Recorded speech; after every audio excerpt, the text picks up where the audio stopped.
Espero que muy bien.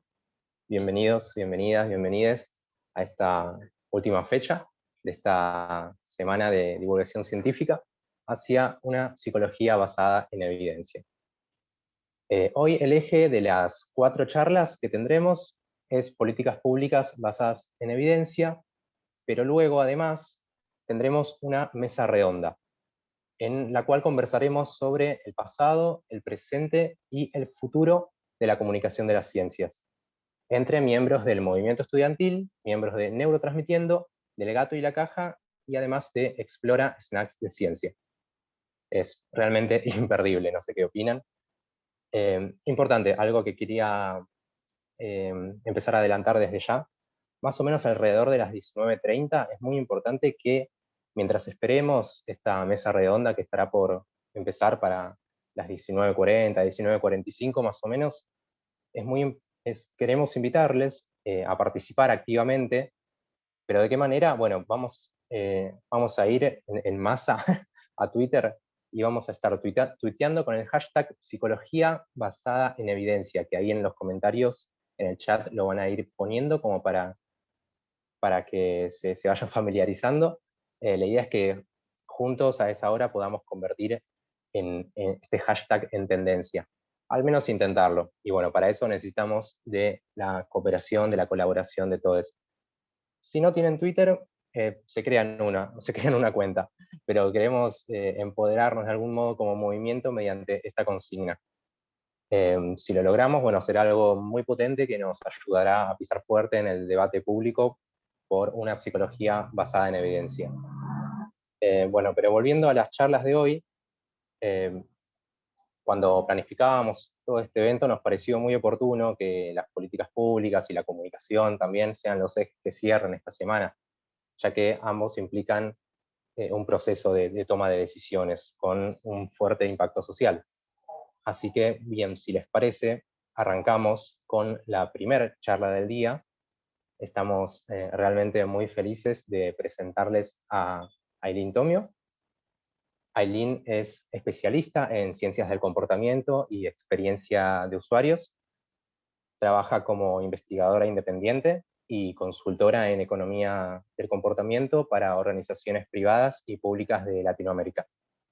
Además, se desempeña como directora y profesora de las materias Experiencia del Cliente en la Universidad de San Andrés, Estrategias de Innovación en la UCA y Psicología Social en la Universidad de Favaloro.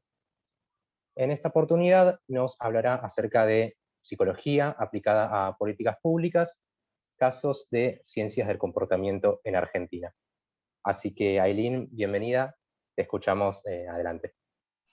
Bueno, gracias Kevin, ¿me escuchan ok? Ok, perfecto. Gracias por la presentación. Voy a pasar a proyectar bien mi presentación. Y bueno, la idea mía de hoy es hacer un repaso muy breve de dónde salen, digamos, lo que se llaman hoy las ciencias del comportamiento, qué tiene que ver la psicología con estas ciencias del comportamiento, y voy a traerles 2 casos que estuve trabajando en los últimos años dentro del ámbito de las políticas públicas en Argentina. Y lo primero, ¿con qué quiero empezar? Quiero empezar con este detector de sesgos cotidianos que lo saqué de la página de Apolítica. La Political es una página web y es una iniciativa que trata de traer conocimientos de distintos ámbitos a los servidores públicos, ¿no? Y creo que de eso se trata un poco también la jornada de hoy, de cuánto importa que en la política pública se hable de disciplinas como la psicología, como la medición de datos, las ciencias de los datos, etcétera, cuando tradicionalmente en política pública estaba lleno de personas que estudian políticas públicas, abogacía, a lo sumo economía, pero digamos había un ámbito muy restringido del conocimiento y hoy en día se está tratando de que llegue otro tipo de información para obviamente diseñar políticas públicas con muchísima más información sobre los seres humanos, que al final del día somos quienes recibimos y somos el target o el objetivo de esas políticas públicas, ¿no? Bueno, este detector de sesgos cotidianos a mí me pareció una iniciativa bastante linda sobre cómo comunicar conocimiento desde la psicología a los servidores públicos, ¿no? Si entran a la página lo pueden buscar, y yo de acá destaqué 4 preguntas que me parecían interesantes para traerles en la conversación, y la primera es la siguiente. ¿Verdadero o falso? ¿Es más probable que las personas apoyen las políticas públicas cuando éstas son formuladas destacando las potenciales ganancias y no las potenciales pérdidas? Y acá voy a esperar un minuto para que vean cuál es esta oración y que piensen si es verdadero o falso. Como esto lo están mirando en YouTube, no voy a esperar las respuestas por acá. Bien, la respuesta es falso. ¿Por qué? Porque sabemos a través de varios estudios de ciencias del comportamiento y de psicología cognitiva sobre todo, que el ser humano tiene algo que le llamamos la aversión al riesgo, ¿no? Y esa aversión al riesgo tiende a ser mucho más fuerte a la hora de decidir que la necesidad o la motivación de generar ganancias. Entonces, cuando formulamos políticas públicas que buscan decir esto es para evitar que de repente muera tanta gente, en vez de decirlo esto es para que sobreviva tanta gente, sabemos que tienen un impacto diferente o diferencial en cómo la gente lo percibe y cómo los servidores públicos lo perciben, ¿no? Segunda pregunta. ¿Se requieren más de miles muertes por hambre para que el tema adquiera la misma atención mediática que las catástrofes naturales? ¿Verdadero o falso?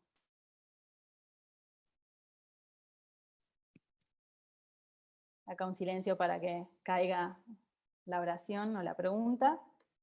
Y en este caso es verdadero. Sabemos también desde la psicología cognitiva, desde el funcionamiento de nuestro cerebro, desde las neurociencias, sobre cómo funciona la atención, cuánto tiempo la podemos sostener, y sabemos que tenemos algo que se llama inconsistencia temporal, que es que le damos mayor importancia, o también se llama miopía al futuro, le damos mayor importancia a lo que sucede en el momento presente que a lo que va a suceder en el futuro, con lo cual las consecuencias presentes tienen un peso mayor para nosotros que cualquier consecuencia que vaya a suceder en 5, 10, 20 años. Entonces, en general, en las noticias, cuando hablamos de problemas de hambre, problemas económicos, o mismo con el tema de COVID, ¿no? Que muchas veces uno piensa en las muertes actuales versus todo lo que no se hizo o no se pudo hacer este año, y las consecuencias futuras que eso tiene, obviamente lo evalúa de una manera sesgada debido a estas características que tenemos en nuestra manera de procesar la información. Tercera pregunta. ¿El trabajo en grupo promueve la generación de ideas de mayor cantidad? El trabajo en grupo promueve la generación de mayor cantidad y diversidad de ideas. ¿Verdadero o falso? Falso. Y esto, digamos, a mí me gusta mucho traerlo, sobre todo en programas de innovación, porque hoy en día en las organizaciones y tanto digamos, también en ámbitos de creación de políticas públicas, se hace mucho brainstorming. Todo el mundo escucha hablar de brainstorming. Está buenísimo el brainstorming, pero tenemos que saber que cuando estamos en grupo tendemos a caer a la presión social de, digamos, ser aceptados, ¿no? Y de que nuestras opiniones sean aceptadas, sobre todo para los grupos con quienes nos identificamos. Entonces, si lo que queremos es generar ideas distintas, es más importante trabajar individualmente y que luego se pongan en común esas ideas que esperar que todos seamos innovadores cuando de repente tenemos que dar nuestras opiniones en frente a nuestros jefes, nuestros superiores o gente a quien le queremos agradar, ¿no? Y última pregunta, o última afirmación. ¿La primera información que recibimos moldea nuestra percepción sobre un tema? ¿Verdadero o falso? Y esta por ahí es un poquito más fácil. La respuesta es verdadero. Tenemos un sesgo que se llama sesgo de anclaje, que se refiere a, digamos, cómo quedamos moldeados o cómo nos quedamos con la referencia de la información que recibimos primero a la hora de tomar decisiones posteriormente. Esto se utiliza muchísimo en las negociaciones. Cuando uno pone un precio, la gente tiende a redondear o ir hacia arriba y hacia abajo, pero cerca de, digamos, el anclaje que le dan previamente. Bien, ¿por qué traigo este tema de los sesgos cognitivos? Porque suele ser, digamos, lo más marketinero de las ciencias del comportamiento, ¿no? Y desde la psicología, todos los que acá me estén escuchando que son psicólogos, decimos, esto ya lo sabemos desde hace un montón. Esto se viene estudiando en la psicología cognitiva desde hace mucho, y no sé por qué tanto, digamos, alarde hoy en día entre los políticos y los economistas sobre los sesgos cognitivos.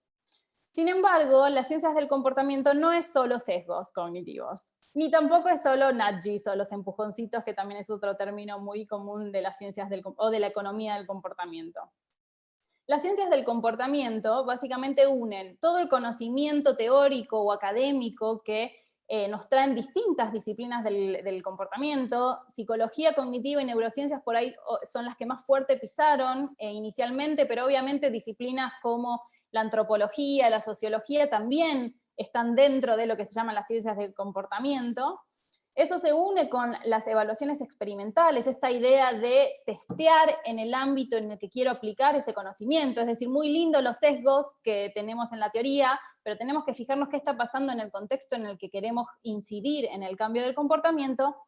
Y por último, el diseño centrado en las personas. ¿Y por qué nombro el diseño centrado en las personas? O también van a encontrar que ese tercer circulito más bien hace referencia a lo que es aplicación práctica de estos conocimientos y de la experimentación. Porque el diseño centrado en las personas trae como un formato ágil de implementación de intervenciones. Es decir que, a diferencia por ahí de la academia, lo que hacemos acá, digamos, es utilizar toda la bibliografía académica, pero la tratamos de implementar de manera rápida y ágil en pruebas piloto para después escalar una vez que sepamos que algo funciona en un contexto. Y otra cosa que se toma del diseño centrado en las personas es esta idea de siempre tener en cuenta a la población con la que queremos trabajar. No tratamos de hablar en generalidades. Bueno, el sesgo de anclaje va a hacer que hagas tal cosa, entonces tenés que hacer tal otra. No, tratamos de ver si efectivamente hay alguno de estos sesgos o hay otro tipo de barreras comportamentales dando vueltas y aplicarlas a la población específica en que queremos generar un cambio de comportamiento. Y entonces, con esto lo que quiero aclarar es que cuando hablamos de ciencias del comportamiento no es que estemos hablando de conductismo y que no tengamos en cuenta cuestiones cognitivas, cuestiones contextuales, etcétera, sino que lo que se trata es de agarrar el comportamiento como la medida, el outcome que buscamos modificar, ¿no? Y después informarnos por distintos tipos de disciplinas que nos puedan ayudar a generar insights para diseñar las intervenciones y testearlas. Traigo un poquito de historia de las ciencias del comportamiento porque investigando un poquito, yo ya vengo trabajando en esto hace más de 6 años, siento que las ciencias, o lo que se llama economía del comportamiento, que por ahí es lo que dentro de políticas públicas tuvo mayor fama, se dio porque, bueno, conocemos a Daniel Kahneman y a Mosteberski, que eran 2 psicólogos que en fines de los 70 dijeron, vamos a aplicar lo que sabemos de la conducta del ser humano dentro de la psicología a las teorías clásicas, digamos, de la economía, que, digamos, contraponer eso a la idea de que el ser humano es racional, que es lo que, digamos, lo que se utilizaba dentro del campo de la economía. Y empezaron o descubrieron con sus experimentos que podían predecir mejor los cambios de conducta que las teorías clásicas de la economía, ¿no? Entonces esto revolucionó el campo de la economía, sobre todo el campo de la microeconomía, y economistas que trabajaban en políticas públicas empezaron a utilizar los conocimientos de la psicología cognitiva. ¿Qué pasa? Los psicólogos pareciera que quedamos afuera. ¿Por qué? Porque de repente este ámbito se empezó a utilizar por un montón de economistas. Acá les pongo la imagen de Richard Thaler, porque Richard Thaler fue uno de los practitioners y economistas que, bueno, ganó un premio Nobel, al igual que Daniel Kahneman, pero que empezaron a implementar esta teoría de los sesgos cognitivos, el sistema 1, el sistema 2, en el gobierno del Reino Unido. Y de ahí también surgió el Behavioral Insights Team, que hoy es una de las organizaciones, digamos, más reconocidas en este ámbito, que justamente eran un conjunto de investigadores de la conducta, economistas, psicólogos, etcétera, que trataron de aplicar estos conocimientos y testearlos rápidamente con resultados muy buenos y terminaron separándose del gobierno, transformándose en una consultora y hoy trabajan en distintos lugares del mundo, ¿no? Entonces, ¿con qué o por qué traigo esto a colación, sobre todo para la audiencia que son todos psicólogos? Es que en algún momento los psicólogos nos quedamos como por fuera de eso, nos quedamos en la clínica, nos quedamos en la academia, y los economistas empezaron a hablar sobre sesgos cognitivos y a aplicarlo en las políticas públicas. Y digamos, ¿por qué yo digo ahí de la economía del comportamiento, de las ciencias del comportamiento? Porque esto no es que se me ocurrió a mí, uy, estamos quedándonos afuera de los psicólogos, sino que, digamos, muchos psicólogos de todo el mundo se dieron cuenta que se está hablando de términos psicológicos, gente de disciplinas diferentes, lo cual no está mal, está buenísimo, pero nosotros tenemos que también estar ahí. Entonces se habla hoy de ciencias del comportamiento para incluir toda la, digamos, la corriente de sociólogos, antropólogos, psicólogos, neurocientíficos, que también podemos aportar dentro del diseño de políticas públicas en conjunto con los economistas, ¿no? Este mapa de la OECD básicamente muestra, la realidad es que es, digamos, está anticuado porque es del 2018, todavía no sacó uno nuevo esta organización, pero muestra cómo se está aplicando hoy en día las ciencias del comportamiento en distintos gobiernos o en distintos ámbitos del mundo. Fíjense que Latinoamérica está bastante flojita en ese ámbito. ¿Por qué? Porque todavía falta desarrollar muchísimo en toda Latinoamérica y en Argentina aún más. Sin duda están habiendo iniciativas de este estilo, la aplicación de este conocimiento al diseño de políticas públicas y al diseño experimental, pero todavía en comparación a cómo explotó en Norteamérica y en Europa, estamos un poquito atrás. Lo cual no es malo, sino que al contrario, es un camino lleno de oportunidades para los psicólogos que no quieren dedicarse a la clínica y no quieren dedicarse a la academia, y esto es una especie de mezcla en donde podemos trabajar con todos los conocimientos de esos ámbitos y aplicarlos a, digamos, las relaciones humanas en grandes espacios genéricos, ¿no? Acá traje un poquito de lo que yo conozco que se está haciendo acá en Argentina.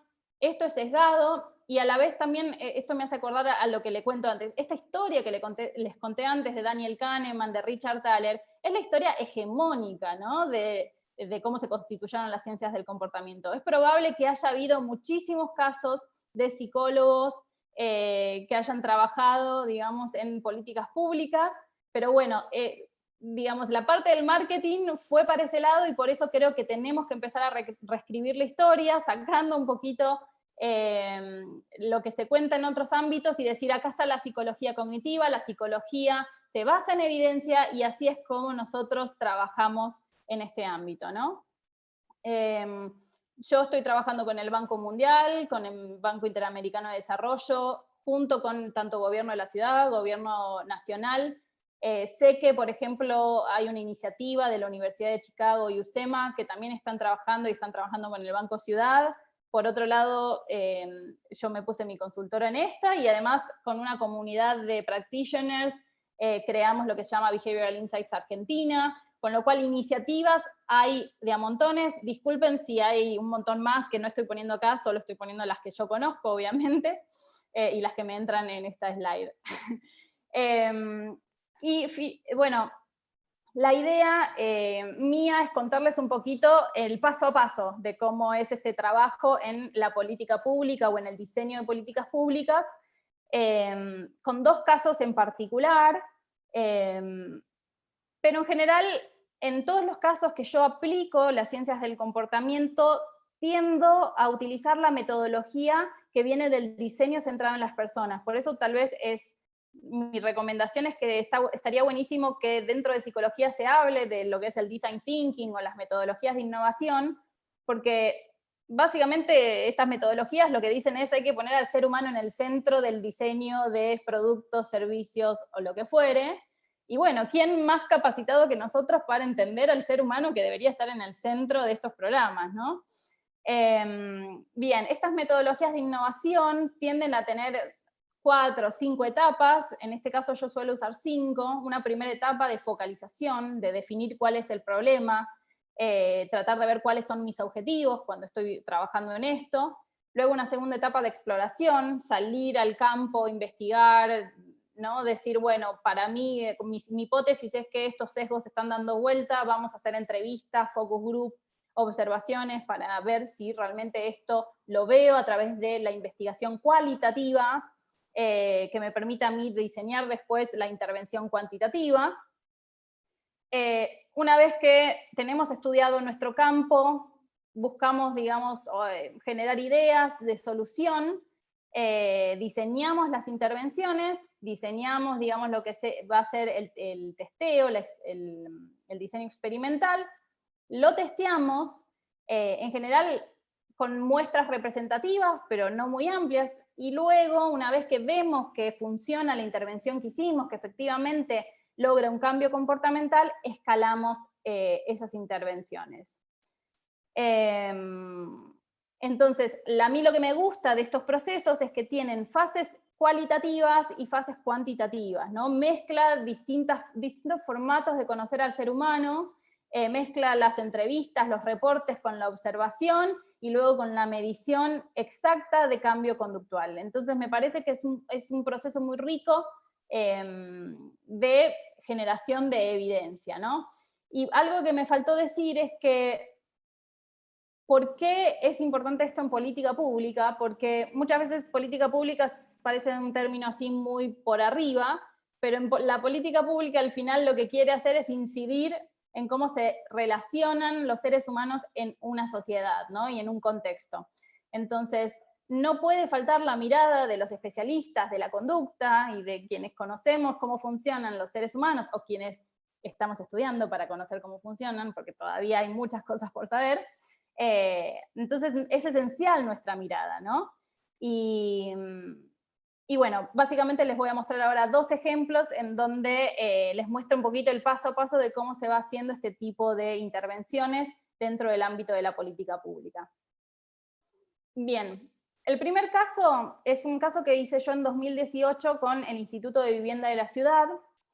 El objetivo genérico que tenía el instituto era facilitar el acceso a la vivienda en la ciudad de Buenos Aires, y específicamente el problema en el que nos detuvimos es que este instituto tenía un crédito, ¿no?, hipotecario, es decir, les entregaron viviendas a un grupo de la sociedad, esas viviendas fueron a crédito, esos créditos se encontraban en deuda, ¿no? Había alrededor de un 27% adeudaba más de 6 cuotas, y si mirábamos, digamos, de 2 o más cuotas ya era el 50%, es decir, había mucha cantidad de personas que adeudaban la cuota. Entonces, ¿qué es lo que buscaba el gobierno? Buscaba efectivamente aumentar el pago de la cuota, esa sería la conducta target a la que teníamos que tratar de modificar. Y bueno, el Nacho utilizado fue el principio de norma social, lo que ahora les voy a contar cómo llegamos a ese tipo de intervención. Bien, entonces lo primero que se hace, como les dije, el primer paso es focalización, es tratar de entender cuál es la problemática que está dando vueltas. Entonces acá lo que hicimos fue agarrar las bases de datos que existían y mirar qué tipo de población teníamos y cuáles eran los datos que teníamos de cómo se comportaban, ¿no? Entonces acá teníamos un universo de 2.300 personas, esas 2.300 personas tenían o pertenecían a distintas líneas que indicaban distinto comportamiento. Los no refinanciados eran gente que simplemente habían sacado el crédito y o lo estaban pagando o estaban adeudando cuotas. Y los refinanciados, al contrario, eran personas que habían sacado el crédito, estaban adeudando cuotas y fueron al Instituto de Vivienda a refinanciarse, a que de vuelta dijeron, che, yo quiero pagar, ¿me volvés digamos, a tirar las cuotas para que las pueda pagar a término y no adeudando con los intereses? Entonces ya vemos que dentro de la base de datos podemos diferenciar distintos comportamientos de las personas. Y luego dentro de los que adeudaban cuotas teníamos distinta gravedad, ¿no? De 0 a 2 cuotas había tal cantidad, de 3 a 5 cuotas tal cantidad, y de 6 a más otro tipo de cantidad. Nosotros apuntamos de 3 a más cuotas porque creíamos que de 0 a 2 cuotas, o más bien el instituto no consideraba deudores hasta la tercera cuota, ¿no? Como que te daba un periodo de gracia para que pagues. Entonces ahí focalizamos, ok, acá vamos a intervenir, estas son las personas con quienes vamos a intervenir. Bueno, esto es un poquito lo mismo de cómo analizamos las bases de datos. Por eso digo que la ciencia de datos también es parte de lo que es la ciencia del comportamiento. Es muy importante saber cómo analizar datos y poder sacar conductas de los datos que tenemos, ¿no? Una vez que identificamos hacia dónde vamos a ir, ¿qué hacemos? Salimos a explorar.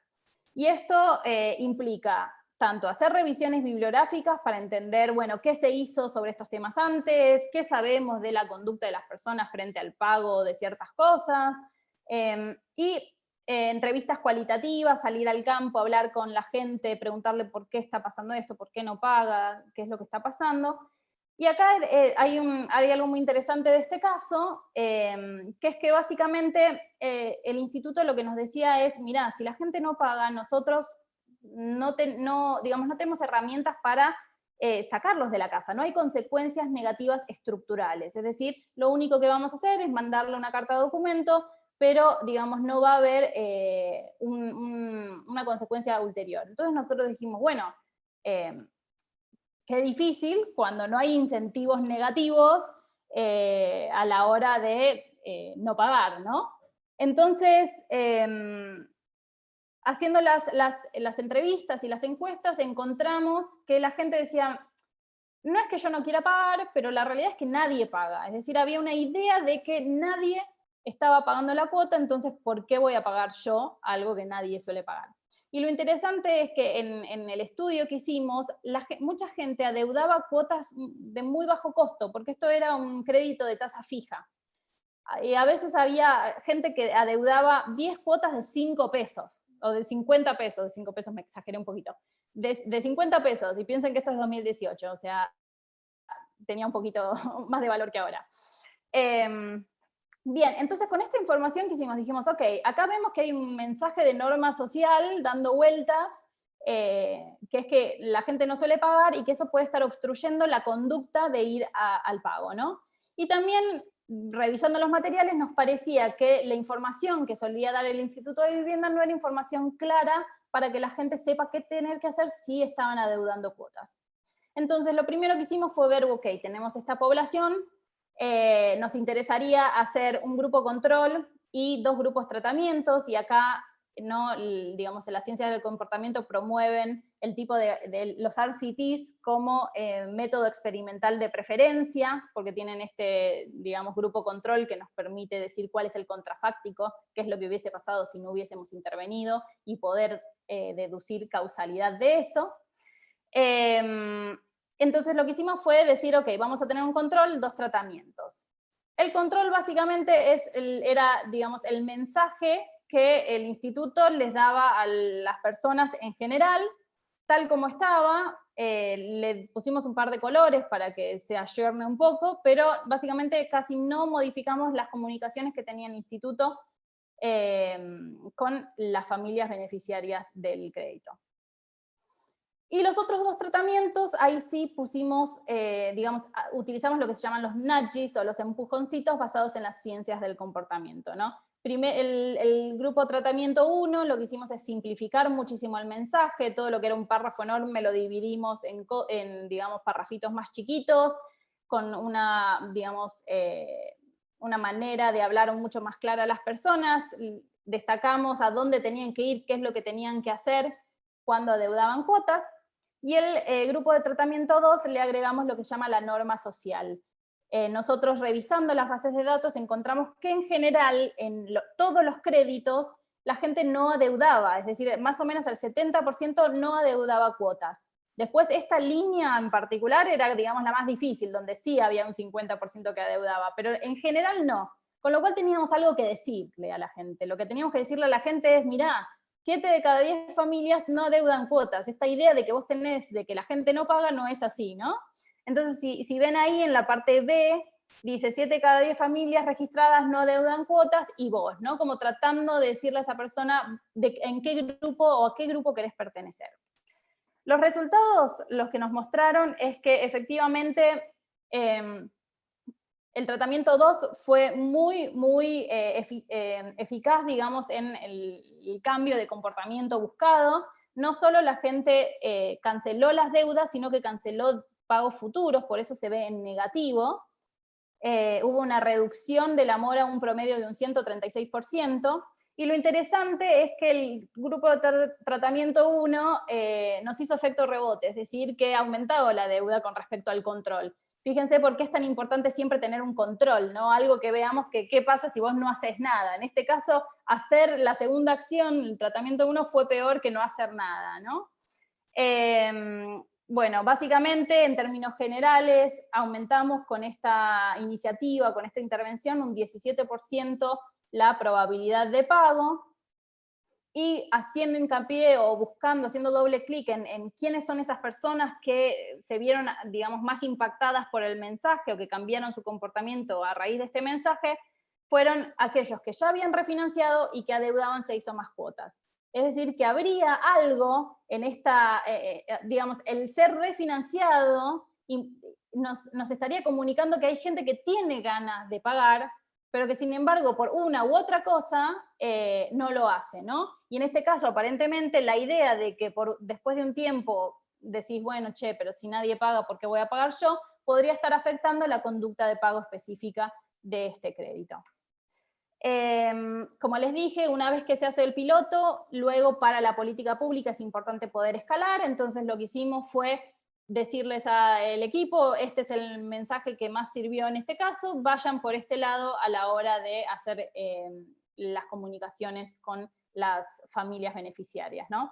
Y siempre es importante destacar que las ciencias del comportamiento tienen esta característica de ser costo efectivas, que como hablamos de cambios de creencia, de buscar simplificación de procesos, las intervenciones no tienden a ser estructurales, entonces son baratas y pueden tener un impacto muy grande a la hora de justamente recaudar en el caso del Estado, o mejorar una conducta prosocial, como fuese vacunarse en este momento, etc.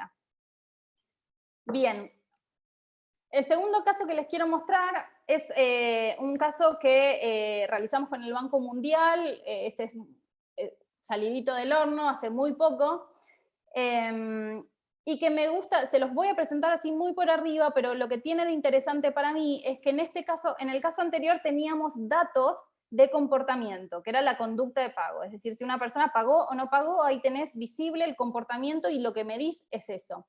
¿Qué pasa cuando no tenés, digamos, evidencia comportamental de lo que las personas hacen? Bueno, este caso del Banco Mundial y el Gobierno de Buenos Aires es uno de los casos en donde la psicología pudo aportar un montón. ¿Por qué? Porque no teníamos bases de datos para trabajar cambio de comportamiento, pero ¿qué sabemos desde la psicología? Y bueno, que tenemos un montón de variables cognitivas que, si bien hay un trecho entre la intención y la acción, nos pueden llevar o acercar al cambio comportamental. ¿Cómo es? Prestar atención a lo que se tiene que hacer, recordar lo que se tiene que hacer, compartir lo que se tiene que hacer y generar la intención de hacer eso que hay que hacer, ¿no? Entonces, cuando el Estado o el gobierno no tiene los datos suficientes para medir intervenciones, los psicólogos podemos traer acá un montón de dimensiones que pueden ayudar a acercar a la población a comportarse de la manera, digamos, más prosocial posible. Este caso lo hicimos en Barrio 31, el objetivo era promover un uso medido de la electricidad. Sabemos que en el barrio, como está en proceso de urbanización, todavía hay familias que no pagan la electricidad y por lo tanto no pueden medir cuánto están, digamos, consumiendo de la electricidad. Además de tener hábitos, digamos, que vienen de otras épocas en donde no estaban formalizados y que, digamos, el uso de la electricidad no era el mejor probablemente para la sociedad y para el medio ambiente. Entonces el problema que encontramos es que no existen ni hábitos ni incentivos materiales para cuidar la electricidad. La conducta target, en este caso, nosotros lo que queríamos cambiar es que disminuya el uso excesivo de electricidad por parte de las familias, pero no hay ningún tipo no había forma de medir esto. Entonces lo que hicimos fue utilizar variables cognitivas de intención de acción. Y el nudge utilizado acá fue atractivo, simplificación y apelar a la motivación. Rápidamente, ¿Qué hicimos en este caso? Bueno, ya habíamos definido cuál era nuestro objetivo, sabíamos que no teníamos datos, por eso acá no tengo para mostrarles datos previos. Lo que tuvimos que hacer fue salir a explorar, ¿no? Identificar qué estaba pasando con las familias a través de entrevistas, con vecinos, con funcionarios públicos, promotoras, etcétera. Identificamos barreras que podían obstruir ciertas conductas que nos faciliten el uso conservador de la energía. Para esto también nos juntamos con ingenieros ambientales que nos digan, bueno, qué es lo que se espera o cómo se espera que sea el uso de los distintos aparatos eléctricos de una vivienda. Y validar las motivaciones que puede tener una familia para ahorrar energía, ¿no? ¿Qué les importa? ¿Les importa la naturaleza? ¿Les importa digamos, no tener cortes de luz? ¿Les importa cuidar sus electrodomésticos? ¿No? Era entender qué está pasando por la cabeza de esta gente a la hora de trabajar el tema del uso de la electricidad.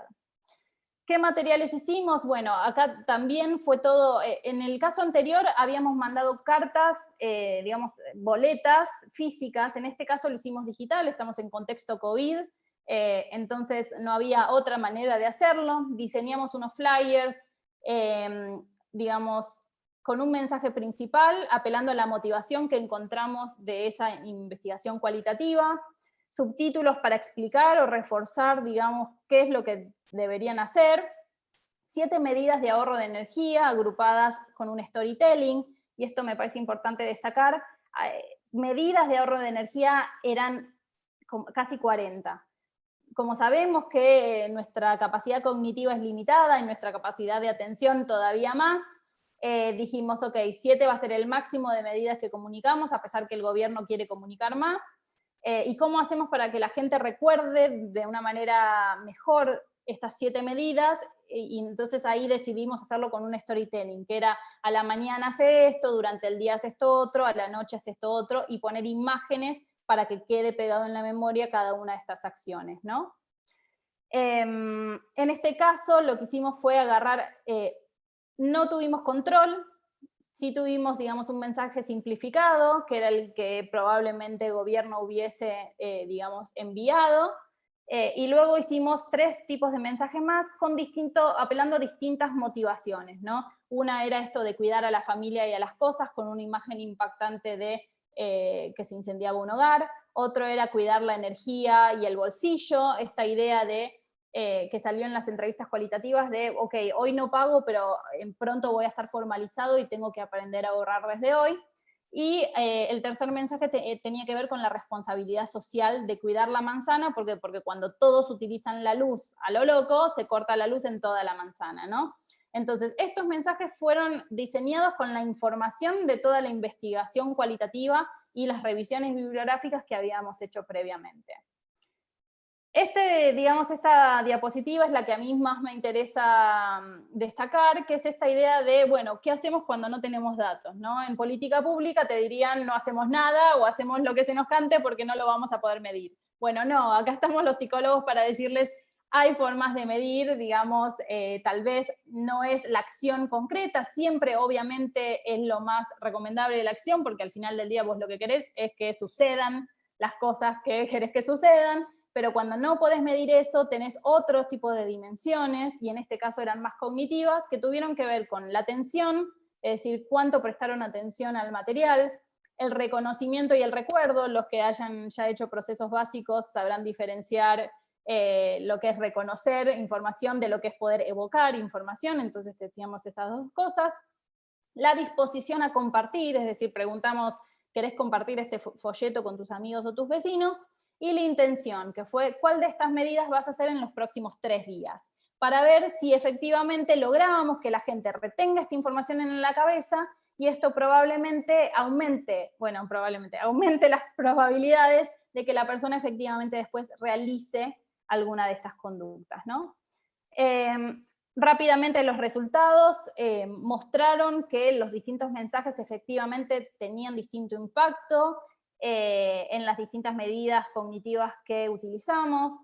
La atención fue el indicador más sensible. Creemos que las motivaciones efectivamente apuntaban a generar impacto en atraer la atención de quienes miraban esos materiales, entonces poner fuego probablemente atraía la atención hacia un lugar del material que no eran, digamos, las actividades o las acciones que les pusimos que hagan, porque de hecho, si vemos accidentes, que es el del fuego, no nos dio tan bien como el de dinero sí les hizo prestar atención a las acciones en concreto. En general, la apelación al ahorro de dinero fue lo que más motivó, lo que mejores resultados tuvo en todas las medidas. Y en cambio accidentes pareciera que fue el que peor resultó, ¿no? Y acá nuestra hipótesis es probablemente haya algo del impacto de esa imagen que haga que distraiga del contenido efectivo de lo que mostramos, ¿no? Así que ese fue el caso que les quería contar, o esos son los dos casos. Me parece que son interesantes para contar porque se miden cosas diferentes y muestran cómo desde la psicología podemos aportar a cuestiones que tal vez uno nunca pensaría que nuestra disciplina tiene algo que ver. Entonces, mis conclusiones son que es mucho lo que la psicología tiene para aportar a las políticas públicas.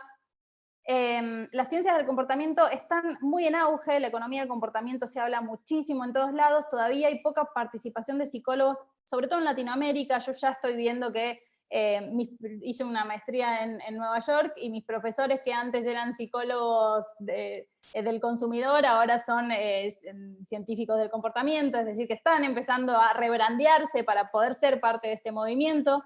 Y me parece súper esencial que la psicología se hable con otras disciplinas para salir del ámbito clínico y el académico y poder, digamos, ayudar al crecimiento de lo que son las políticas públicas basadas en evidencia.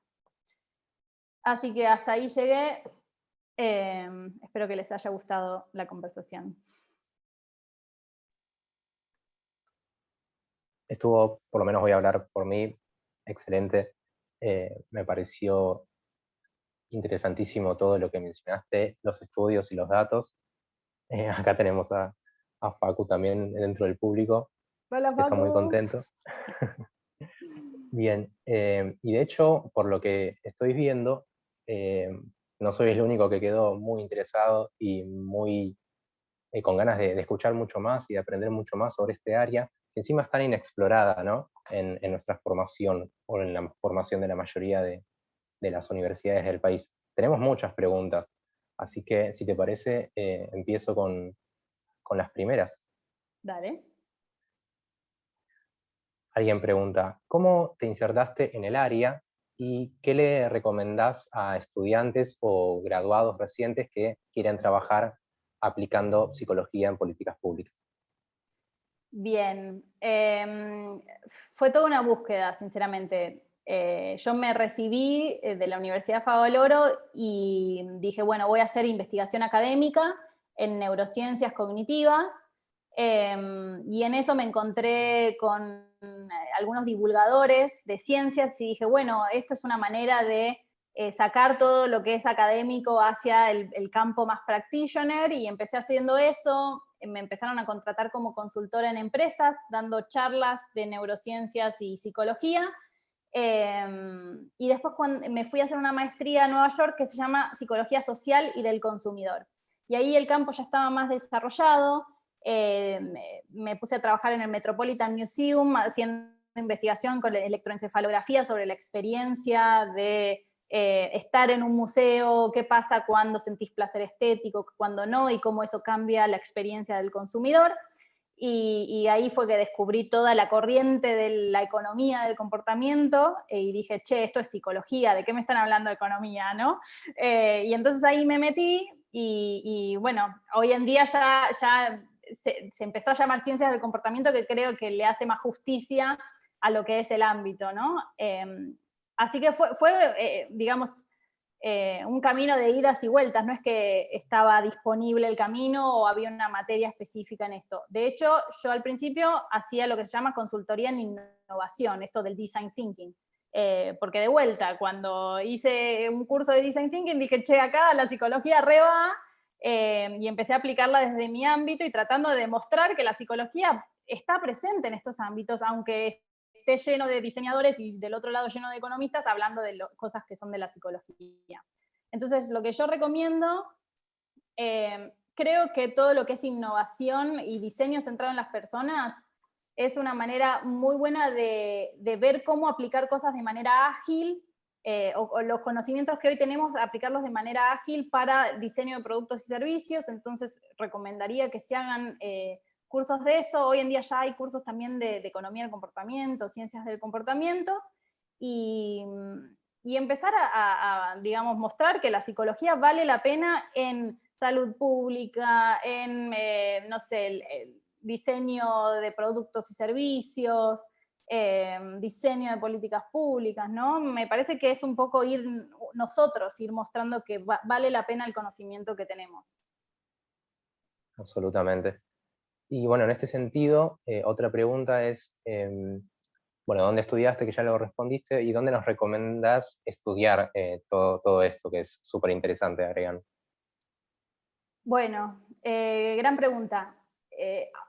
Yo estoy en el comité diseñador de la nueva carrera de la Universidad de San Andrés, que se llama Ciencias del Comportamiento, así que si no hicieron la carrera de psicología, recomiendo la carrera de Ciencias del Comportamiento, que incluye todas estas disciplinas, y digamos, te lanza al mercado ya entendiendo cómo aplicarlas.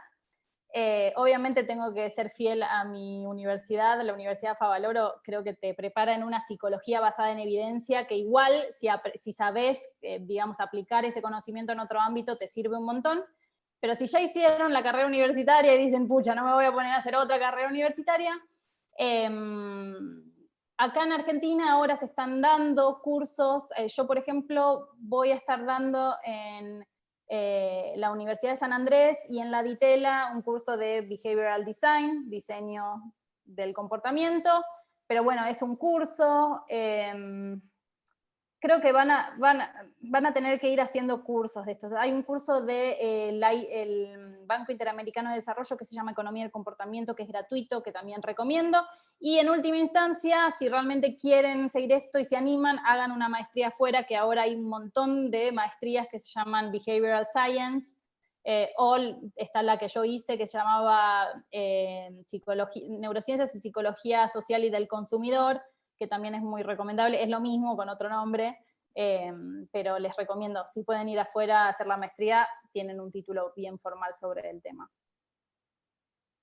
Qué bueno, qué bueno. Creo que una vez que termine toda esta fecha, vamos a ir en manada yendo a anotarnos a todos estos cursos y estas maestrías, o bueno, quienes todavía no estudian psicología, pensar ciencias del comportamiento como una alternativa que aparenta ser muy útil. Por otro lado, otra pregunta habla te pregunta, ¿hay intenciones del Estado en implementar a más personas con conocimiento en ciencias del comportamiento en políticas públicas relacionadas al COVID? Sí, sí, sin duda hay un montón.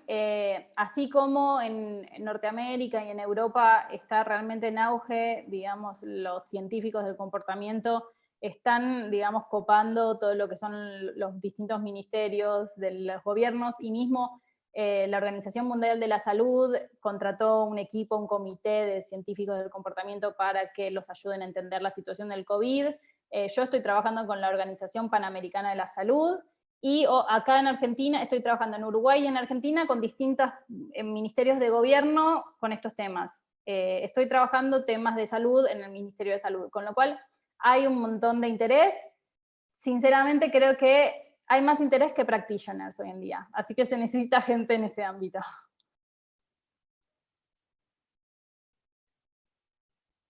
Muy bien. Bueno, las preguntas siguen, vamos hasta donde lleguemos, pero bueno, si vos tenés tiempo, Aileen, todavía tenemos unos 10 minutitos más. Sí, por supuesto. Lo que quería nombrar es que por ahí me están preguntando a mí cursos y estas cosas. Yo les cuento desde mi perspectiva. Puede ser que haya más y yo no esté enterada, obviamente, ¿no? Quiero hacer ese disclaimer para que no parezca que, no sé, les doy información sesgada. Es lo que yo conozco. Muy bien, por supuesto. ¿Por qué te parece que el rol del psicólogo en el diseño de políticas públicas, más allá de salud, se enseña en las universidades? ¿No se enseña o se enseña? No se enseña, no se enseña en las universidades. Tiene que ver con el hecho de que lo que es digamos, la idea de la interdisciplina, de armar equipos interdisciplinarios, es algo que se estuvo, digamos, tomando forma y adquiriendo importancia en los últimos años. Venimos de, digamos, una historia de separación de los distintos ámbitos del conocimiento, en donde los médicos hablan con los médicos, los arquitectos con los arquitectos, los políticos con los políticos y los abogados con los abogados, ¿no? Recién en los últimos 10 años se empezó a decir, bueno, che, sirve, vale la pena mezclar conocimientos, ver qué se puede hacer con ese conocimiento agregado. Entonces, yo creo que es normal, ¿no?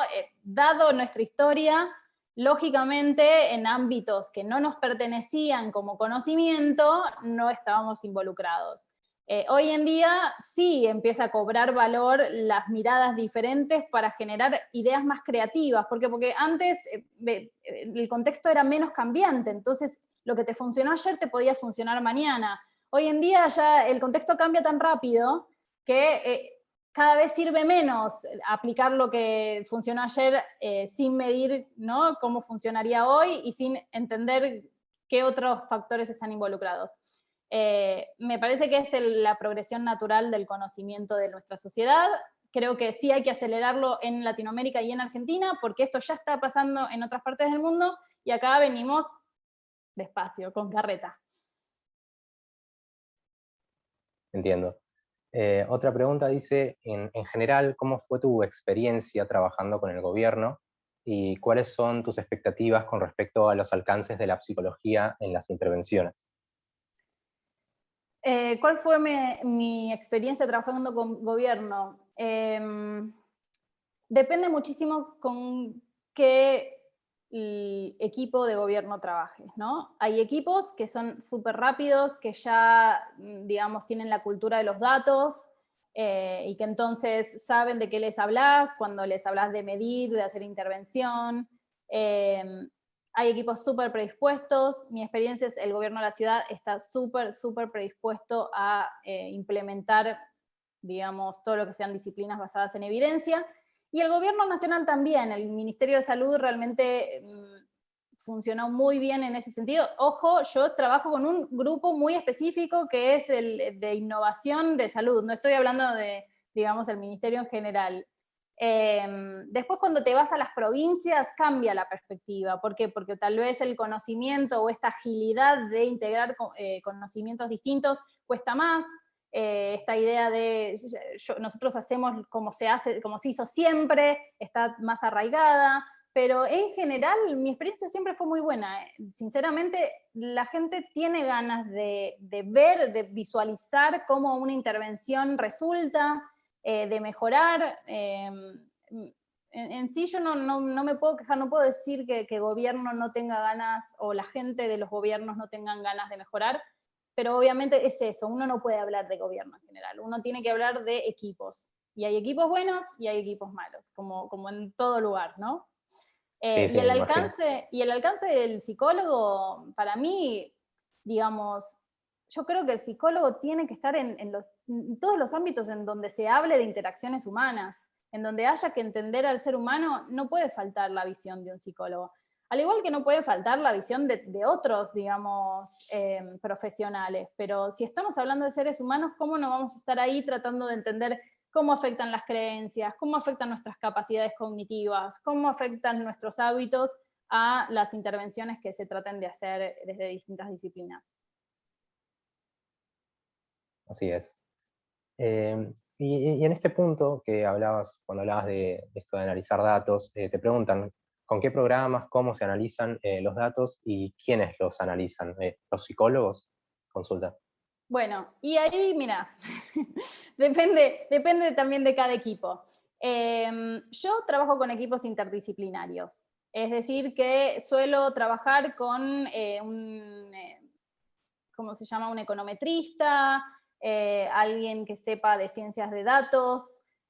Mi compañero que en general trabaja con esto es un físico, doctor en neurociencias, que trabaja con programación y analiza los datos en R. Miren lo que les cuento. O sea, él también hizo un recorrido para terminar analizando datos de ciencias del comportamiento. Yo sé programar, yo también estudié, digamos, un montón de estadística, estudié programación, se suelen usar distintos programas, el Stata, SPS, R si sabes programar bien, o Python, con lo cual para mí clave en estas, digamos, si queremos poder liderar este tipo de estudios, tenemos que entender muy bien de datos, muy bien de estadística y manejar un poquito el lenguaje de programación, porque así, digamos, si tenés a alguien trabajando con vos, vos podés leer el código y decir, che, me parece que por acá no va, me parece que esto sí. Digamos, si pueden estudiar estas disciplinas también, buenísimo, pero obviamente recuerden, la interdisciplina es hacia donde vamos, entonces sí, se trabaja en equipos que tengan conocimientos especializados. También trabajo con diseñadores, porque los diseños de los materiales me ayudan muchísimo gente que tiene la mano para eso, así que eso es un popurrí de todo. Bien, muy bien.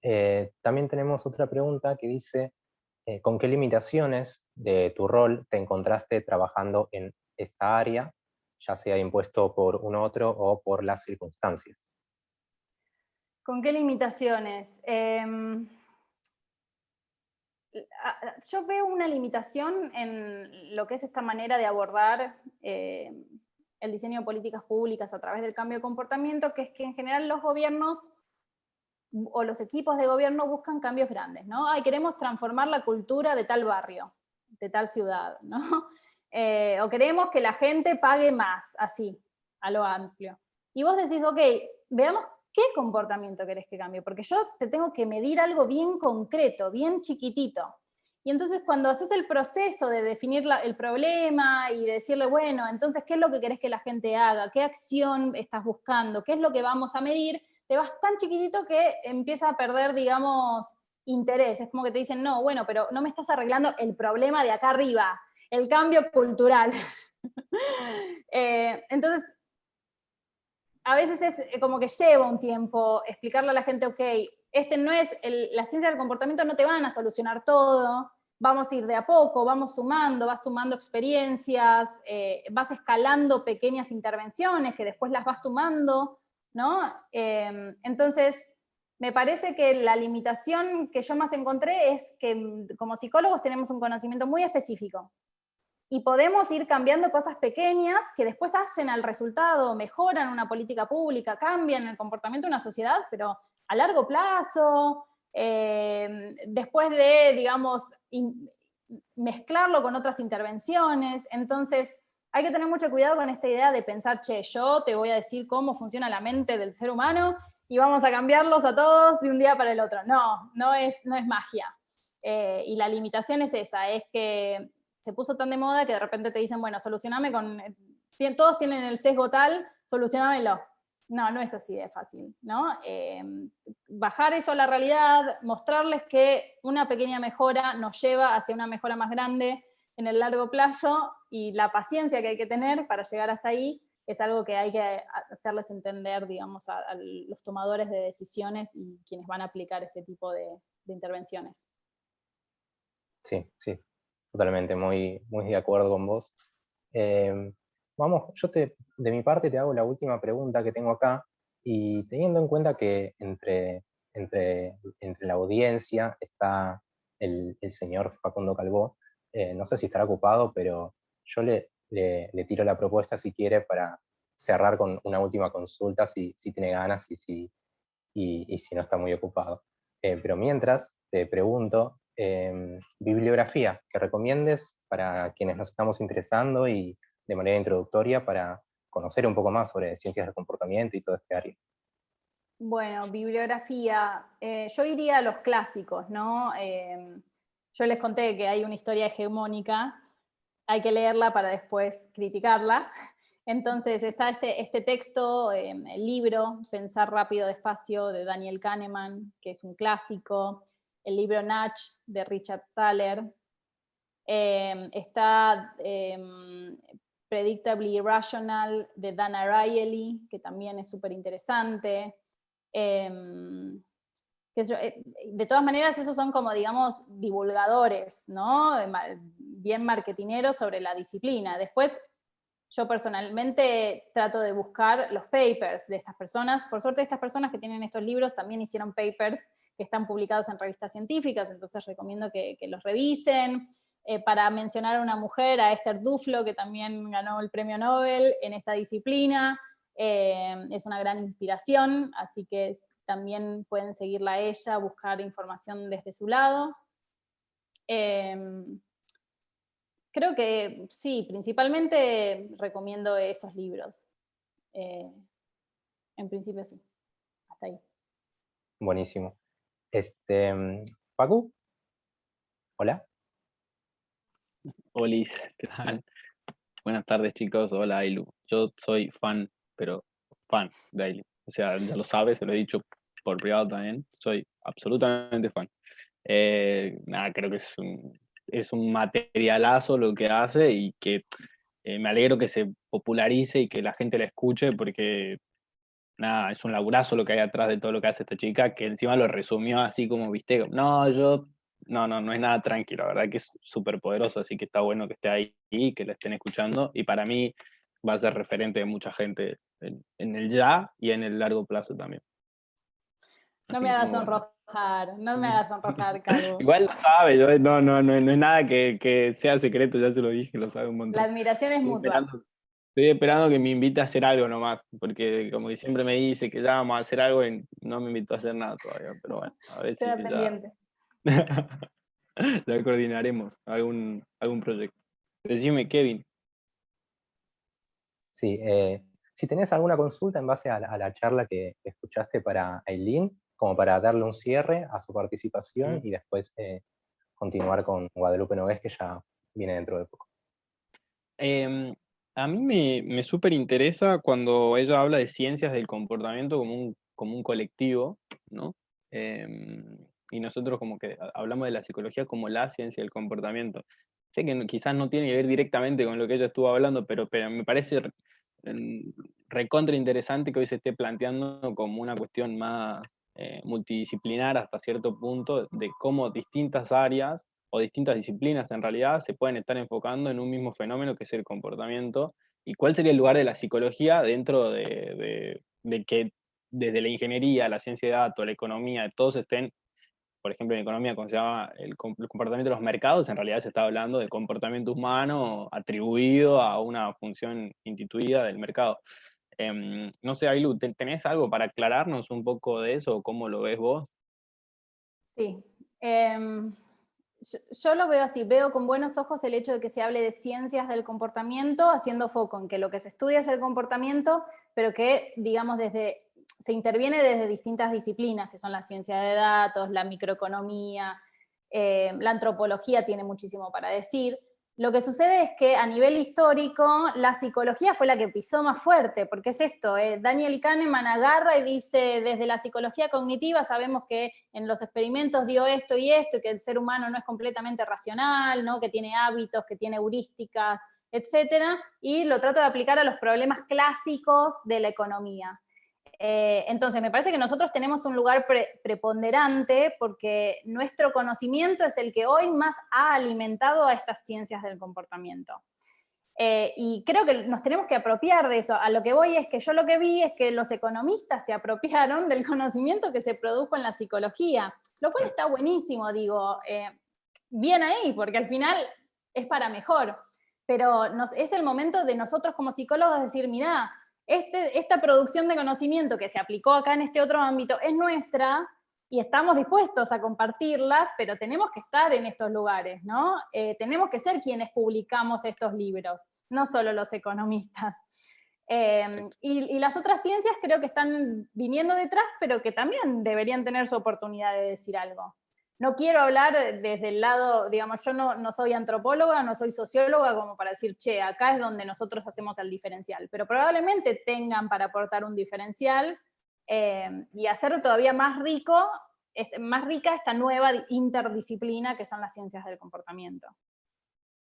Muy bueno, gracias.